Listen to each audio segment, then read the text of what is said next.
In the hallowed halls of our collective past, shrouded by the veils of time, echoes a tale of an era steeped in tradition and rigid societal norms. Welcome to the Middle Ages, a period spanning the 5th to the late 15th century, a time when unions were not always born of love, but dictated by power, alliances, and the exchange of wealth. How does the image of a blushing bride of tender age, such as the infamous Margaret Beaufort, who was wedded and bedded at the tender age of 12, make you feel?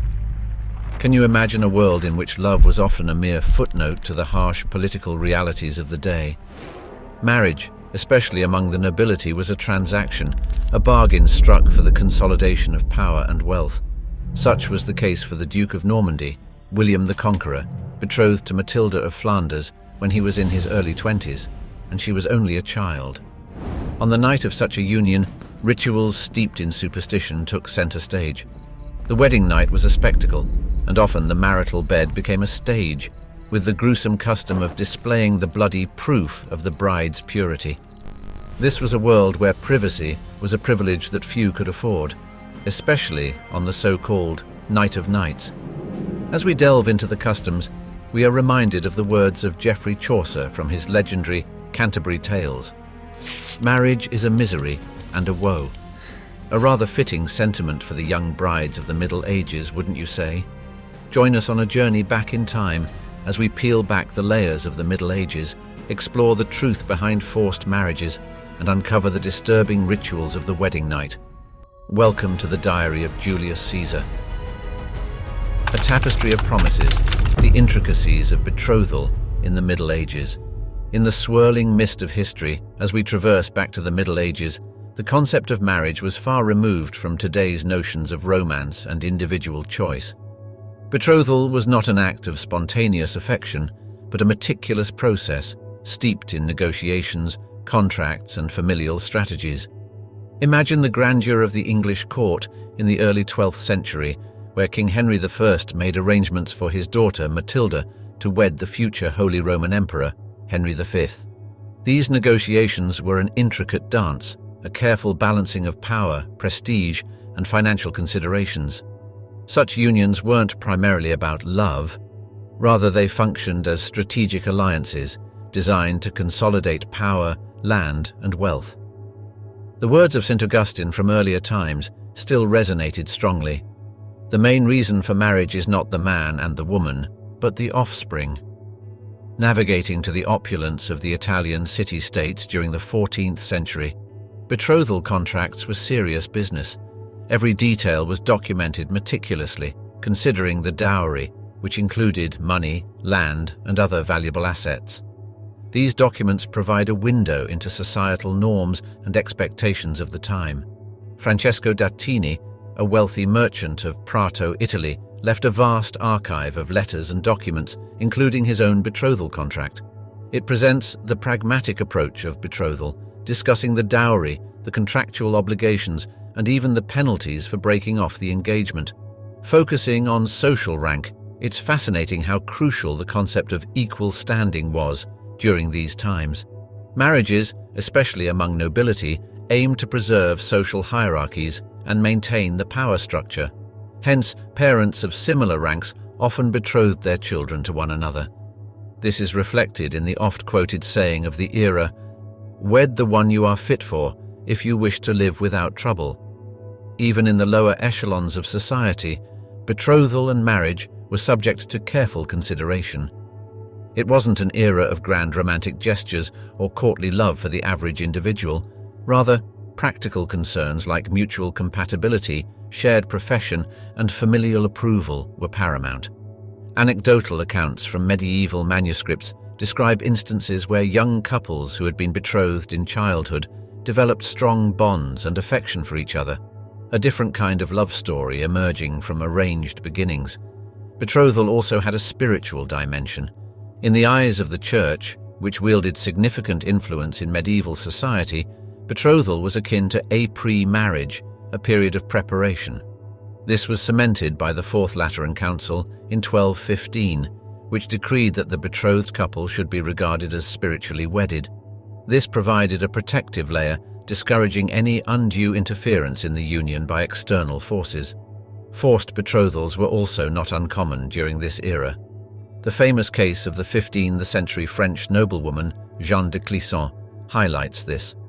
As a young girl, she was compelled to marry a man much older than her to solidify her family's alliances. Despite such a traumatic beginning, her life evolved into a saga of vengeance against the French crown, providing a hauntingly evocative narrative of medieval times. In this rich tapestry of medieval life, betrothal was more than an agreement between two individuals. It was a linchpin in the social, political, and economic fabric. Every betrothal, every marriage, was a thread that wove families, communities, and nations closer together, shaping the distinctive pattern of the Middle Ages. Precious promises. The role and significance of dowry and bride price in the Middle Ages. Step back in time to the Middle Ages and witness the intriguing tapestry of matrimonial negotiations, of which dowries and bride prices formed an essential part. The value assigned to these payments was far beyond the physical assets exchanged. They represented honor, status, and even survival in the harsh realities of the medieval world. Take, for example, the story of Eleanor of Aquitaine, one of the wealthiest and most powerful women in 12th century Europe. Her marriage to Louis VII of France came with a staggering dowry, the vast and wealthy province of Aquitaine. Not merely a gift from bride to groom, Eleanor's dowry was a political maneuver that cemented alliances and reshaped the European power landscape. When their marriage was later annulled, the return of the dowry became a contentious issue that almost ignited a war. From the majestic courts of royalty, the narrative shifts to more humble settings among commoners. The pages of the Domesday Book, a record of land and asset ownership in England from 1086, offer glimpses into how dowries functioned among ordinary folk. A typical dowry could include personal possessions, land and livestock, all painstakingly accumulated over years. In the absence of modern banking or insurance systems, dowries represented a family's resilience against unexpected calamities. Delving into the intricacies of bride price, the spotlight turns to Eastern Europe. Here the kalim, a customary payment from the groom's family to the bride's, held sway. It wasn't just about monetary value. Items with significant cultural or symbolic value were often part of the kalim. The Byzantine Emperor Constantine VII, in his book De Administrando Imperio, sheds light on this practice among the East Slavs, revealing the societal norms and values it reflected. In 13th century Iceland, encapsulated in the pages of the Gragas or the Grey Goose Laws, we find the munda, a unique form of bride price. It was not just a simple transaction, but a guarantee of the bride's rights in her new home. It was refunded in case of mistreatment, ensuring a level of security for the woman entering an arranged marriage. Such monetary transactions weren't without controversy. Noted philosopher Thomas Aquinas in the 13th century grappled with the morality of bride prices. He argued that they should not be considered as buying a wife, but rather as a token of goodwill and a pledge of the groom's earnest intentions. Interestingly, in some cultures, these traditions persist to this day. In many parts of India, the dowry still holds socio-cultural significance, reflecting its deep roots in historical practices, although it has also become a cause of social issues. Traversing through time, the role of dowry and bride price was much more than just an economic transaction. It echoed the societal structures, norms, and values of the period. It influenced the balance of power, it provided security, and at times it served as an instrument of diplomacy.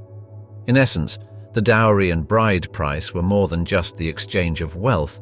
They were the unspoken promises of commitment, protection, and honor. Dances of devotion, the evolution of courtship and love in the Middle Ages. Picture the gentle weave of a medieval tapestry depicting a knight, his lady, and a blossoming bond that transcends the physical and enters the realm of the spiritual.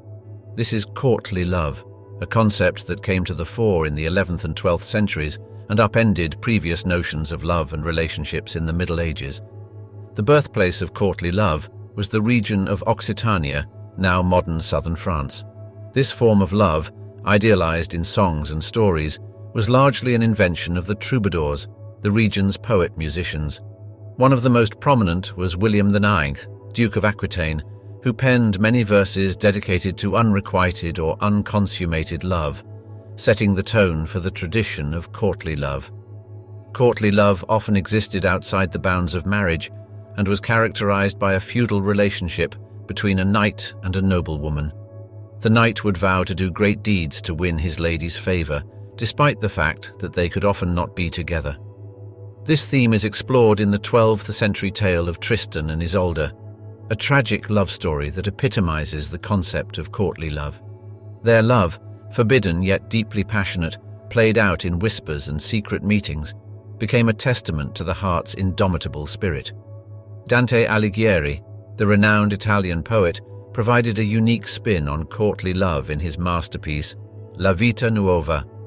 His adoration for Beatrice, a woman he admired from afar, became the basis for a new kind of courtly love, one that was intensely personal, yet unattainable. Dante's love was more spiritual than physical, a form of worship that elevated Beatrice to a divine status. His words, "Love and the gentle heart are one and the same," encapsulate his view on this sublime form of love. However, courtly love was not the only type of love to thrive during the Middle Ages. Among the ordinary folk, love bore a more pragmatic form. Personal compatibility, shared labor, and mutual respect were key. A husband and wife worked together, maintained their household, and raised their children. Though less glamorous than courtly love, this form of love was just as real and profound, born out of shared experiences and the necessities of life. That said, the Middle Ages also saw a shift towards romantic love within marriage. Around the 13th century, the Church began emphasizing the importance of mutual consent in marriage. This shift, recorded in works like The Romance of the Rose, suggests a growing recognition of emotional connection within matrimony. These narratives often involve tales of individuals overcoming numerous obstacles to be with their chosen one, showcasing a dramatic shift in societal views towards love and marriage.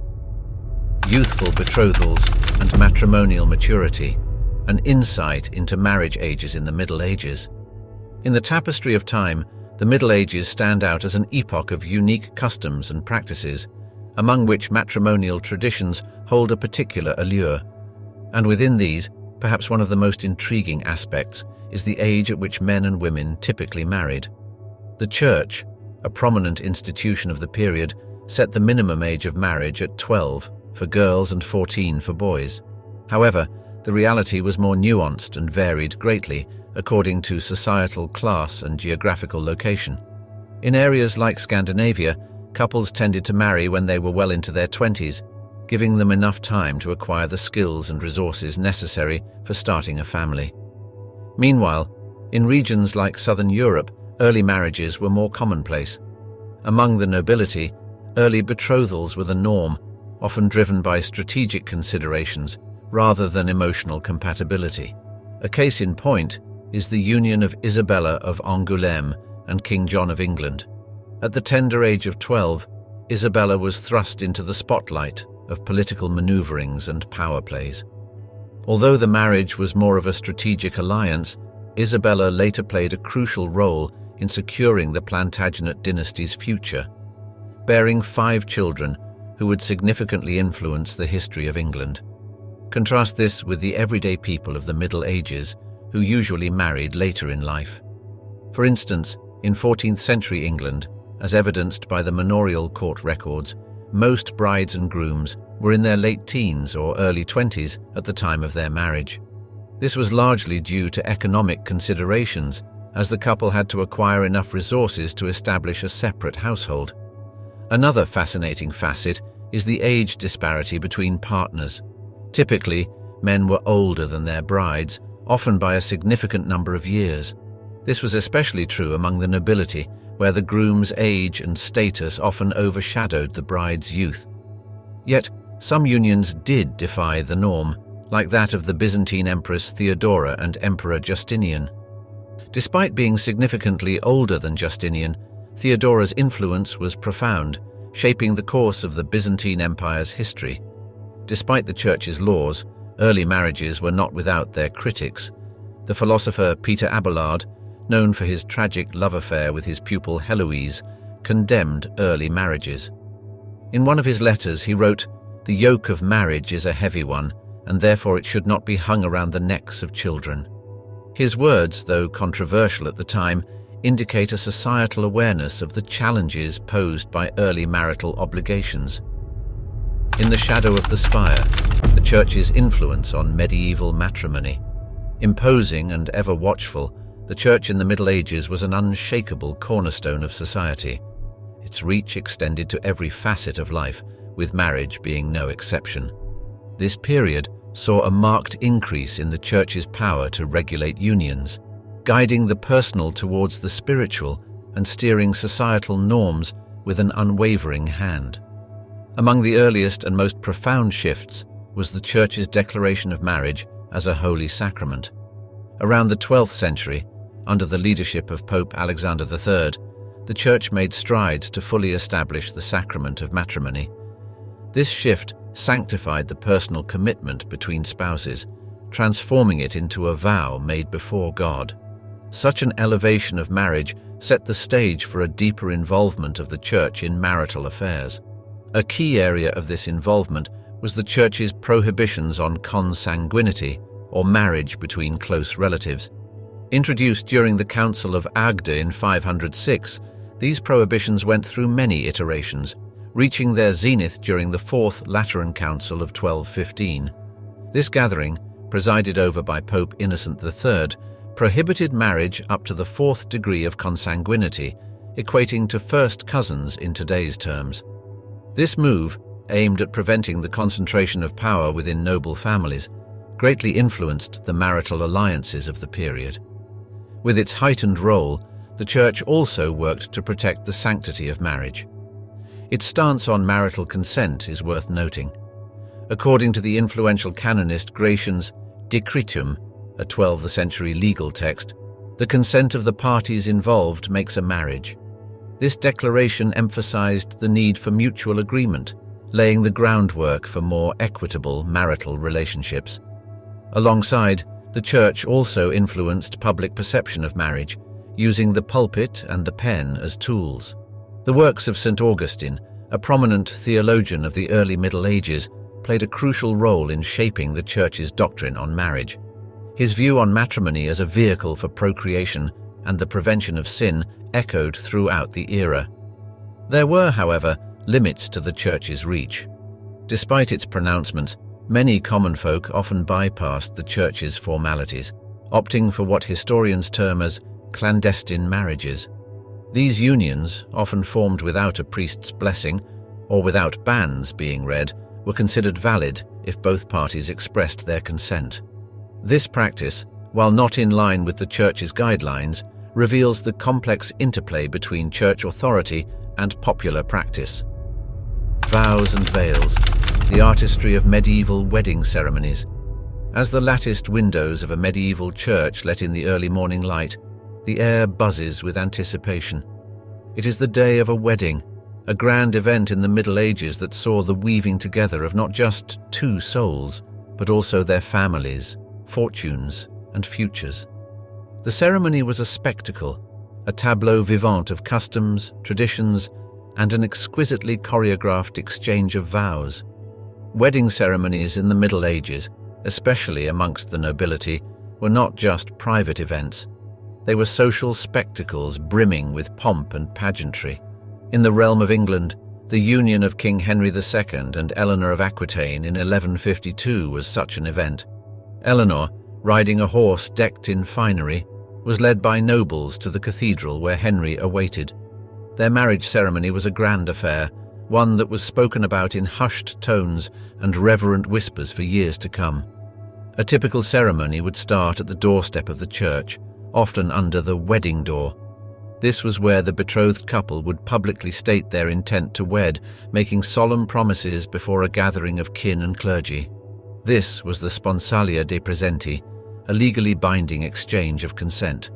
As the bride declared, "I take thee to be my wedded husband," and the groom reciprocated, they were effectively wedded in the eyes of the church and the community. The exchange of rings was another significant ritual. As the groom placed the ring on the bride's finger, he would often say, "With this ring, I thee wed." A curious custom of the time was to place the ring on the bride's thumb, stating, "In the name of the Father," then on the index finger and the Son, and finally on the middle finger and the Holy Spirit, before settling it on the fourth finger with a resounding "Amen." Then the ceremony would move to the church's interior, where a priest would bless the union, a tradition that resonated in the beautiful vaults of medieval cathedrals. The wedding mass was an elaborate affair, with hymns and readings that sought to instill in the couple a sense of the sacred duties they were undertaking. Weddings were also a community affair. The medieval practice of harming, prevalent in regions like Yorkshire, exemplifies this. After the church ceremony, the bridal party would head to the bride's house, where they would sprinkle her bed with flower petals, symbolic of fertility and prosperity. They would then tuck a child into bed to warm it for the couple, a unique custom that underscored the community's role in nurturing the newlyweds' future family. Feasting and merriment often followed the solemn church rites. At King Richard II's wedding to Anne of Bohemia in 1382, the feast was said to be a sumptuous affair, with hundreds of dishes served to the guests in Westminster Hall. Music, jesters, and pageantry filled the air as the celebration continued late into the night. A banquet of love, revelries and repasts of medieval nuptials. There's a certain palpable magic to a medieval wedding feast. It's an orchestration of merriment and tradition, a tableau of rich fabrics, the sound of lutes and lyres, the clatter of goblets, and the sizzle of succulent roasts over open fires. Let us stroll down the avenues of history to discover the celebration that surrounded matrimony in the Middle Ages. The feast was not just a celebration, but also a demonstration of the family's wealth and social standing. The spectacle of King Edward II's wedding to Isabella of France in 1308 was remembered for its lavishness. There were 30 courses, each more sumptuous than the last, including wild boar, venison, peacocks in their plumage, and bejeweled sugar sculptures. This was not mere gastronomy. It was a theatrical performance where the chefs were the maestros and the dishes their symphony. Music, an indispensable part of any celebration, formed the soul of these feasts. The wedding of Henry V of England and Catherine of Valois in 1420 was marked by enchanting melodies that lingered in the chapels of Troy. Minstrels playing lutes and harps set the rhythm for the night, their music a harmonious counterpoint to the revelry around them. The guests danced to lively tunes, their movements reflecting the joy and hope the newlyweds inspired. Entertainment was another integral part of these festivities. Jesters and minstrels would often be invited to perform, filling the grand halls with laughter and applause. The wedding of Philippa of England and Eric of Pomerania in 1406 was noted for the variety of entertainments on offer. Tournaments featuring knights jousting and wrestling entertained the guests during the day, while the evening was filled with stories and songs performed by skilled raconteurs and musicians. Wedding games, sometimes bordering on the boisterous, were also part of the revelry. One such game, known as the flitch of bacon custom, was popular in Dunmow, England. If a married couple could swear a year and a day after their wedding that they had not regretted their union, they would win a flitch of bacon. This custom, a playful commentary on marital harmony, added to the mirth and merriment of the celebration. Processions were also part of the festivities, a chance for the community to participate in the joyous event. At the wedding of Edward I and Eleanor of Castile in 1254, the streets of Burgos, Spain, were filled with enthusiastic onlookers as the couple rode through the town, a spectacle of finery and fanfare. These processions often included music and pageantry, transforming the town into a vibrant tapestry of color and sound. Tying the knot, the silent vows of medieval matrimony. In the lively tapestry of medieval life, marriages were more than a bond of love. They were unions steeped in duty and solemn obligations that both husband and wife were expected to fulfill, as dictated by societal norms and the church. Each party in a marriage was entrusted with specific roles that complemented the other, and supported the smooth functioning of their domestic life. Let's step back in time to the reign of King Louis IX of France, known for his piety and justice. He once said, "A man ought to love his wife as his companion and not subject her to servitude." His wife, Queen Marguerite, was known for her keen administration of their vast household. Their union showcased the mutual respect and shared duties that were the ideals of a medieval marriage. The man was considered the head of the household, responsible for protecting his wife and children, providing for their needs, and representing the family in legal and economic affairs. This responsibility was not only socio-cultural, but was enforced by the law of coverture in England. It stated that upon marriage, a woman's legal rights and obligations were subsumed under her husband's identity. This law stood until the late 19th century. However, the wife was by no means an idle entity. She was the heart of the household, managing domestic chores, raising children, and sometimes even overseeing the finances. A case in point is Lady Agnes Randolph of Dunbar, who played a crucial role in defending her family's castle against the English during the Second War of Scottish Independence in 1338. While her husband was away fighting, Lady Agnes led the defence of the castle with such courage that she earned the epithet Black Agnes. Her story symbolises the unwavering strength that medieval wives often exhibited. The Church, too, played a pivotal role in prescribing marital obligations. St. Paul's teachings, as outlined in Ephesians 5:22-33, were interpreted as instructions for marital duties. Wives were advised to submit to their husbands as to the Lord, while husbands were encouraged to love their wives just as Christ loved the Church and sacrificed himself for it.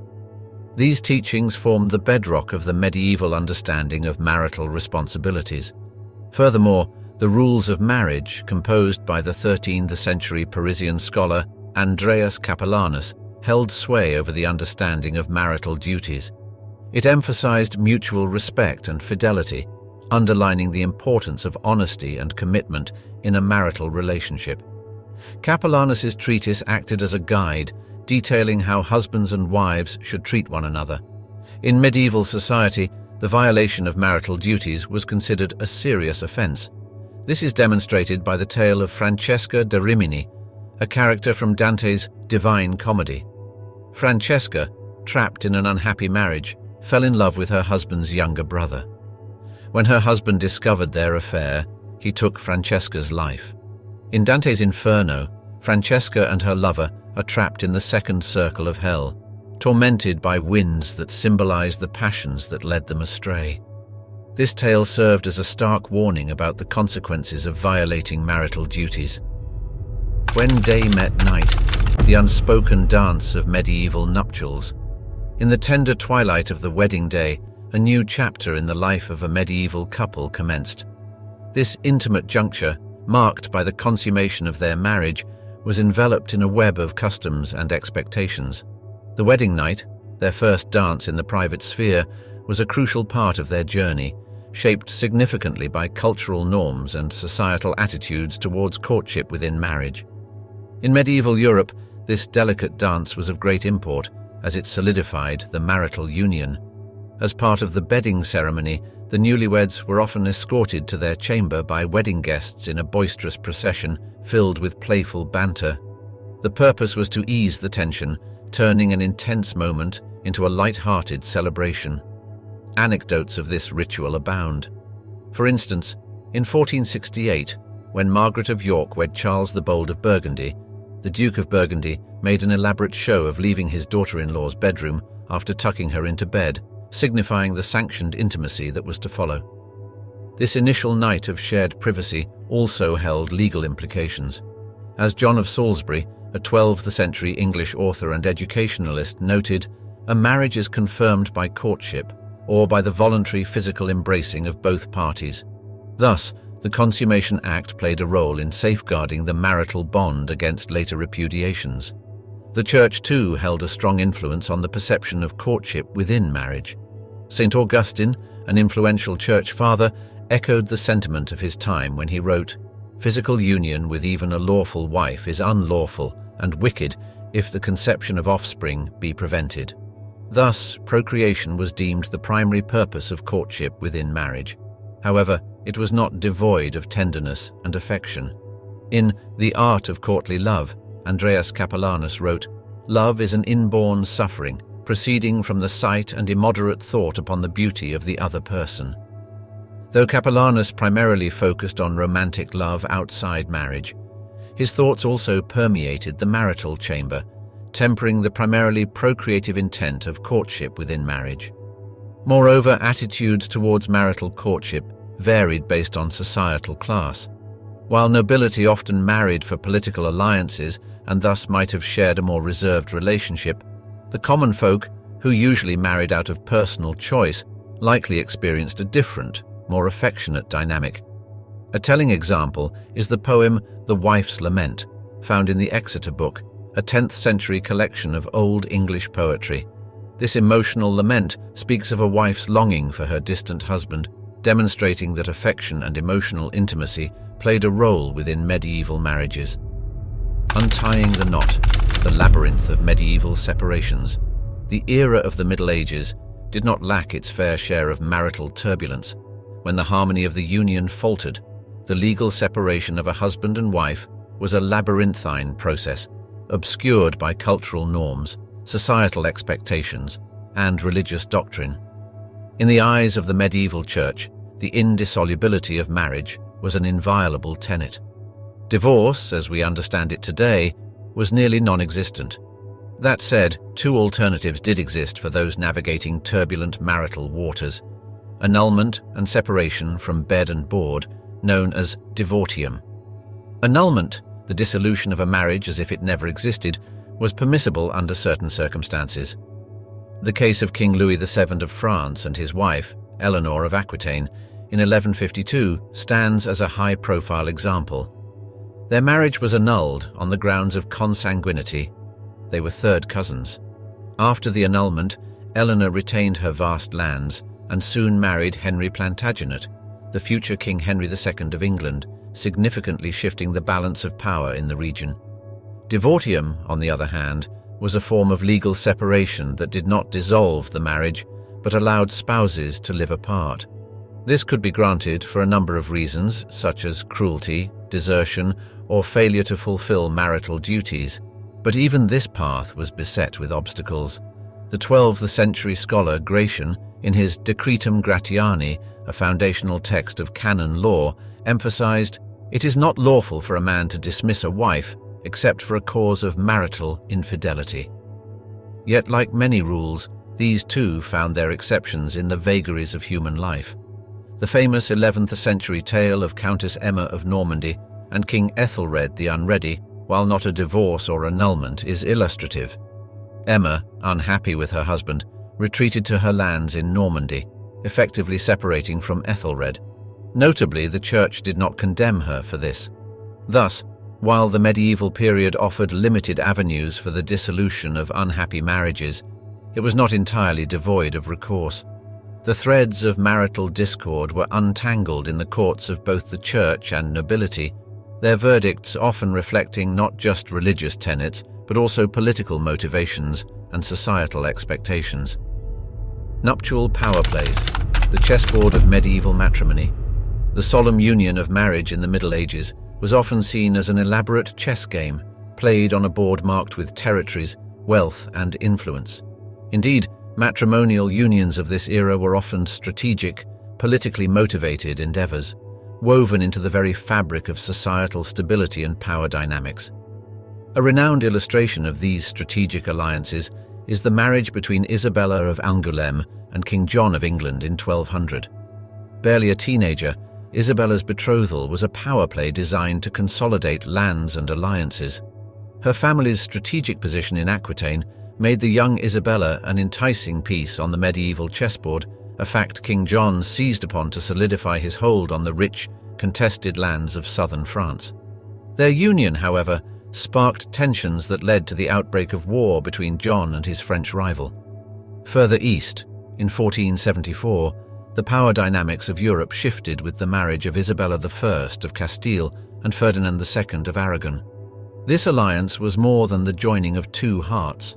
It was the merging of two kingdoms, creating a unified Spain and laying the foundation for an empire. Their matrimonial alliance was a chess move that solidified their power, bringing about an era of exploration and expansion that would transform the world. Meanwhile, across the English Channel, in the heart of England, marriage was a means for climbing the social ladder. Merchant families often used marriage to secure alliances with the nobility. A well-known example is the marriage between Alice de la Pole and Thomas Chaucer in the 14th century. Thomas, the son of the renowned author Geoffrey Chaucer, married Alice, the granddaughter of a wealthy merchant. This marital alliance fused commerce and nobility, underscoring the flexibility of societal structures in the medieval period. Interestingly, women in the Middle Ages, while often seen as political pawns, occasionally managed to wield the game themselves. Eleanor of Aquitaine, one of the most influential figures of the 12th century, stands as an emblem of such resourcefulness. Initially married to King Louis VII of France, their union was annulled in 1152 due to their lack of a male heir. Eleanor did not let this setback checkmate her.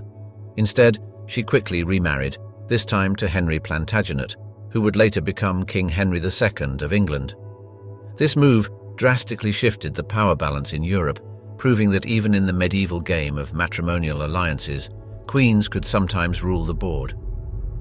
The tender chess pieces, heirs and heritage in medieval nuptial traditions. At the heart of many medieval unions was the hope for children, the tangible extension of a lineage, a consolidation of power, and the heirs that would carry the family name forward. This compelling expectation is riddled with the stories of kings and queens, knights and nobles, their hopes, struggles, and sometimes their despair. Henry II of England and Eleanor of Aquitaine, wed in 1152, were among the famous couples who found themselves caught in the web of parental expectations and obligations. Together, they brought forth a brood of 8, including 3 sons who would each sit on the English throne. Henry's desire for a strong lineage, however, would ultimately strain his relationship with his sons, culminating in their infamous rebellion against him. It was a stark reminder of the potent mixture of family bonds and political ambition. Across the English Channel, in the Kingdom of France, the tale of King Louis VII and his first wife, Eleanor of Aquitaine, unfolded differently. Their marriage in 1137 brought high hopes for the birth of an heir that could continue the Capetian dynasty. As years passed with no son, the pressure mounted. Their eventual separation in 1152 was a testament to the tremendous weight carried by the obligation to produce heirs. The yearning for offspring wasn't exclusive to monarchs. In medieval society, children were a symbol of prosperity and continuity, especially among nobles and wealthy merchants. In the verdant county of Cornwall, the narrative of Sir John de Carmino in the late 14th century is quite illuminating. After his wife's unfortunate passing, he chose not to remarry, focusing on raising his 2 daughters. His decision speaks volumes about the value placed on children, as he effectively forfeited the chance of having a male heir to protect his daughter's inheritance rights. Yet, not every tale was one of strife or sorrow. In the rich, bustling merchant cities of Flanders, it was not uncommon for wealthy merchants to have numerous children. Jacques de Châtillon, a prosperous Flemish merchant of the 13th century, had 6 children with his wife Marie. Far from the intrigues of royal courts, they established a lineage that would extend into the future, contributing to the wealth and influence of their city, Ghent. Anecdotes of the importance of heirs in medieval marriages still echo in our collective memory. A poignant quote by Queen Mary I of England encapsulates this sentiment quite profoundly. As she wrongly believed herself to be with child, she stated, "When I am dead and opened, you shall find Calais lying in my heart." Although she was referencing England's loss of Calais to France, her words capture the deep-seated longing and the heartache of not bearing an heir. Woven silks and roughened hides, the tapestry of medieval matrimony across classes. Social class in the Middle Ages was as clear as the distinction between a royal purple velvet gown and a homespun woolen tunic. It touched every aspect of life, including the intimate sphere of marriage. The rites of courtship and nuptial negotiations differed markedly between the privileged few and the many laboring hands, etching a stark divide in the experience of love, life, and lineage. A snapshot of this divide can be seen in 12th century England, particularly in the court of King Henry II. The king's marriage to the formidable Eleanor of Aquitaine was a grand affair, meticulously planned, ostentatiously displayed, and above all, politically motivated. As members of the highest echelons of society, their union wasn't simply about personal affinity, but a consolidation of power. It was a common practice among the aristocracy, reminding us of the words of King Henry himself, "A king's marriage is not a matter of personal preference." While royal and noble marriages were carefully orchestrated political performances, the common folk had a slightly different tale to tell. Their unions, often rooted in shared labor and the practicalities of life, were less influenced by the politics of power and more by mutual cooperation and economic viability. The courtship between Peter and Marjorie, two commoners from the town of Beverley in the 14th century, highlights this contrast. Their engagement, devoid of any royal decree or land grant, was sealed over a humble meal of bread and cheese, their love story narrated in the margins of history. Life after marriage continued to reflect this disparity. Royal and noble wives, such as Queen Isabella of France, wife of Edward II, were often embroiled in the machinations of court, managing vast estates, diplomatic relations, and intricate webs of influence. Their roles were critical in sustaining the power and prestige of their families. A far cry from these, peasant women like Joan of Kent, who lived during the reign of Edward III, shared the laborious work of farming with their husbands, while maintaining their homes and nurturing their offspring. Noteworthy is the curious case of Serlo the Mercer, a wealthy merchant of London in the 12th century. Though a commoner by birth, Serlo amassed considerable wealth through trade. His son's marriage to a noble lady, a rare event indeed, illustrates the influence of economic prosperity in climbing the social ladder, blurring the lines between nobility and wealthy commoners. An exploration of medieval matrimony across classes would be incomplete without mentioning the intriguing figure of Marie de France, a 12th century poet. Though her noble status is evident in her refined literary work, her choice to remain unmarried, focusing instead on her literary pursuits, presents an unusual deviation from the traditional paths of both noble and common women. In the timeless words of the immortal playwright William Shakespeare, who came at the tail end of the Middle Ages, "The course of true love never did run smooth." These words resonate throughout the ages, reminding us that love, courtship, and marriage, regardless of the time or place, are laden with joys and trials, heartbreaks and victories, politics and passions. As we end our journey through the winding paths of medieval marriage, we invite you to carry these stories with you, letting them whisper their wisdom and charm into the fabric of your own life, adding yet another rich thread to the ever-evolving tapestry of human connection.